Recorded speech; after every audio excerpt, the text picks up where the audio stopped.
நீங்க எப்பமாவது உங்கள சந்தேகப்பட்டுருக்கீங்களா? நீங்க ஸ்மார்ட்டா இல்ல. நீங்க ஸ்ட்ராங்கா இல்ல. உங்ககிட்ட போதுமான அளவு ஸ்கில் இல்ல. இந்த மாரி எப்பமாவது நீங்க உங்கள சந்தேகப்பட்டுருக்கீங்களா? ஆனா, எப்போ உங்களுக்கு ஒரு ஹார்டான சிச்சுவேஷன் வருதோ, அப்போ உங்களோட ஸ்ட்ரென்த் என்ன அப்படிங்கிறத நீங்க வெளிய கொண்டு வருவீங்க. அதே மாரி தான் அனன்யாவோட லைஃப்ல நடந்த ஒரு பிரச்சனை, ஒரு ஹார்டான ஒரு சிச்சுவேஷன் அவங்களோட திறமைய வெளிய கொண்டு வந்திருக்குது. அந்த அனன்யாவோட லைஃப்ப பத்தி தான் நம்ம இப்ப இந்த வீடியோல பார்க்க போறோம். அனன்யா ஒரு சிறிய கிராமத்துல இருந்து சிட்டிக்கு வந்த ஒரு பெண். அவங்களுக்கு காலையில எந்திரிச்ச உடனே அவங்க அந்த பெட்ல இருந்து எந்திரிச்சு சுத்தி பார்க்கும்போது, அவங்க ரூம் முழுவதுமே பெயிண்டிங்ஸ், ஓவியங்களா இருக்குது. கரெக்ட். அந்த ஓவியங்கள் எல்லாமே அவங்க வரைஞ்சது. ஆமாங்க. அந்த அனன்யா ஒரு மிகப்பெரிய ஓவியர். அவங்களுக்கு பெயிண்டிங் அப்படிங்கிறது ரொம்ப பிடிக்கும். சிறு வயதிலிருந்து பெயிண்டிங் வரைஞ்சுகிட்டு இருக்கிறாங்க. அவங்க ரூம் முழுவதுமே சுத்தி சுத்தி அவங்க வரைஞ்சு வச்ச ஓவியங்கள் நெறையா இருக்கும். அந்த பெயிண்டிங்க அவங்களுக்கு பிடிக்கும்ங்கிறனால, பெரிய லெவல்ல அந்த பெயிண்டிங் பண்றனால நெறைய இடங்கள்ல எக்ஸிபிஷன் கொண்டு போவாங்க. நெறைய இடங்கள்ல கண்காட்சி கொண்டு போவாங்க. அங்க அவங்களோட ஓவியங்கள பார்க்குற எல்லாருமே ரொம்ப பாராட்டுவாங்க. அந்த ஓவியங்கள் ஒவ்வொன்னும் எப்படி இருக்கும் அப்படின்னா, ஒரு எமோஷனலா இருக்கும். அந்த ஓவியங்கள் எல்லாமே ஒண்ணு அன்ப வெளிப்படுத்தும்.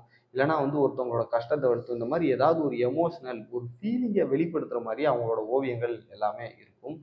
அதே மாரி ஒரு நாள் எக்ஸிபிஷன் அந்த நிகழ்ச்சிய முடிச்சுட்டு அவங்க வர வழியில ஒரு மிகப்பெரிய ட்ரக், ஒரு லாரி அவங்க வந்துகிட்டு இருந்த கார் மீது மோதி ஒரு மிகப்பெரிய விபத்து ஒண்ணு நடந்துருச்சு. அக்கம் பக்கத்துல இருக்கிறவங்க பார்த்து விறுவிறுன்னு அந்த அனன்யாவை எடுத்து அவங்கள கொண்டு போய் ஹாஸ்பிட்டல்ல சேர்க்குறாங்க. ஆனா, அங்க இருக்கக்கூடிய ஆஸ்பத்திரியில நடந்த ஒரு சர்ஜன் இத எல்லாத்தையுமே தாண்டி அவங்க என்னதான் உயிர் பிழைச்சாலும், அவங்களோட கைய அவங்க இழந்துடுறாங்க. அவங்க கைகள்ல செயலிழந்து போயிருச்சு. இந்த டாக்டர் இந்த விஷயங்கள சொல்லும்போது, அனன்யா கண்ல இருந்து கண்ணீர் வருது. இதுக்கு மேல நம்மளோட ட்ரீம் லைஃப் நம்மளால கன்டின்யூ பண்ண முடியாதா? இதுக்கு மேல என்னால ஓவியங்கள் வரைய முடியாதே! அப்படின்னு சொல்லி அவங்க கண்ணீர் கலங்கி நிக்கிறாங்க. அதே ரூம்ல அவங்க காலையில எந்திரிச்சு சுத்தி ஓவியங்கள பார்க்குறாங்க. ஆனா இப்போ மறுபடியும் ஓவியம் வரையறதுக்கு அவங்க கிட்ட கைகள் இல்ல. இதனால ரொம்ப சோகத்துல கண்ணீர் கலங்க அந்த ரூம்ல உட்கார்ந்துருக்காங்க. இத பார்த்துக்கிட்டு இருந்த அனன்யாவோட அப்பா போய் அனன்யாவுக்கு ஆறுதல் சொல்றாரு. ஓவியங்கள் என்பது உன்னோட கை சம்பந்தப்பட்ட விஷயம் கிடையாது. உன்னுடைய இதயம் சம்பந்தப்பட்ட ஒரு விஷயம். நீ உன்னுடைய இதயத்திலிருந்து வரையிற. உன்னோட கைகள வச்சு வரையல.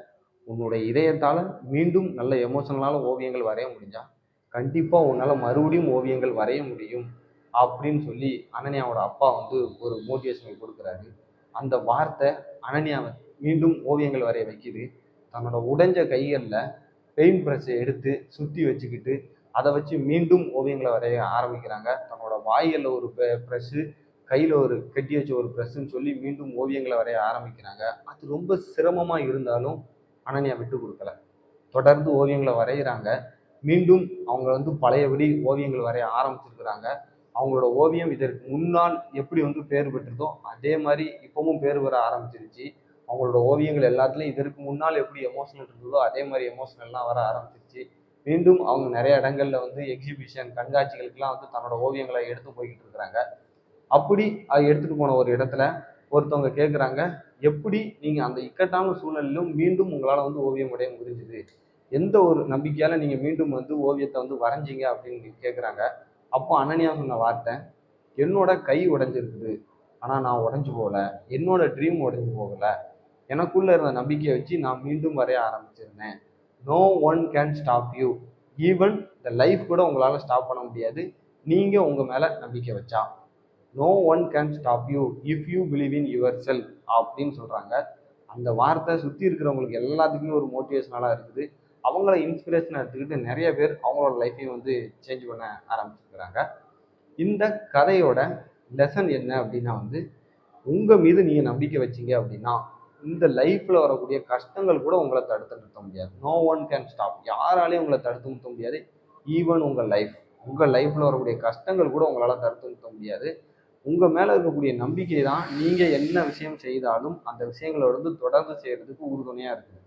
ஸோ நீங்க எப்போதுமே எந்த விஷயம் செய்தாலும் சரி, உங்க மேல நீங்க நம்பிக்கை வைக்கணும். முதல்ல உங்க மேல நம்பிக்கை இருந்தா மட்டும் தான் உங்களால எந்த ஒரு விஷயத்திலயுமே அச்சீவ் பண்ண முடியும். அதனால என்ன பண்றீங்கன்னா, நெக்ஸ்ட் டைம் உங்க லைஃப்ல என்ன சேலஞ்சஸ் வந்தாலும் சரி, ஈவன் ஏதோ ஒரு டோர் வந்து க்ளோஸ் ஆயிடுச்சு, நீங்கள் போய் தேடி கொண்டு இருக்கக்கூடிய ஆப்பர்ச்சுனிட்டி ஒரு டோர் க்ளோஸ் ஆயிடுச்சுன்னு வைங்களேன். அந்த நேரத்தில் நீங்கள் என்ன பண்ணணும் அப்படின்னா, உங்கள் மேலே நம்பிக்கை வச்சுக்கிட்டு அடுத்த டோரை நோக்கி போகணும். ஒரு ஆப்பர்ச்சுனிட்டிக்கான டோர் தான் மூடி இருக்கு, அடுத்த ஆப்பர்ச்சுனிட்டிக்கான டோர் எங்கேயோ உங்களுக்காக காத்துக்கிட்டு இருக்குங்கிறத புரிஞ்சுக்கிட்டு உங்கள் மேலே நம்பிக்கை வச்சுக்கிட்டு நீங்கள் மூவ் ஆகி போனீங்க அப்படின்னா, அதுக்கடுத்து இருக்கக்கூடிய ஆப்பர்ச்சுனிட்டிலாம் உங்கள் கண்களுக்கு தெரியும். ஸோ இந்த அனன்யாவோட லெசனை எடுத்துக்கிட்டு உங்களோட லைஃப்லையும் நீங்களும் ஒரு இன்ஸ்பிரேஷன் ஆக்கிட்டுருங்க. நல்லா ஞாபகம் வச்சுக்கோங்க, no one can stop you if you believe in yourself. உங்கள் மேலே நம்பிக்கை வச்சுருந்தா யாராலையும் உங்களை தடுக்க முடியாது. ஈவன் உங்கள் லைஃப்பில் வரக்கூடிய சேலஞ்சஸ், ப்ராப்ளம், கஷ்டம் எதுவுமே உங்களை வந்து தடுக்க முடியாது. உங்கள் மேலே நம்பிக்கை வைங்க. உங்களால் தொட முடியாத உயரம் அப்படின்னு சொல்லி எதுவுமே கிடையாதுன்னு சொல்லி நான் இப்போ இந்த வீடியோவை வந்து நிறைவு செய்கிறேன். அடுத்த வீடியோவில் அடுத்த கதையுடன் உங்களை நான் சந்திக்கிறேன். நன்றி.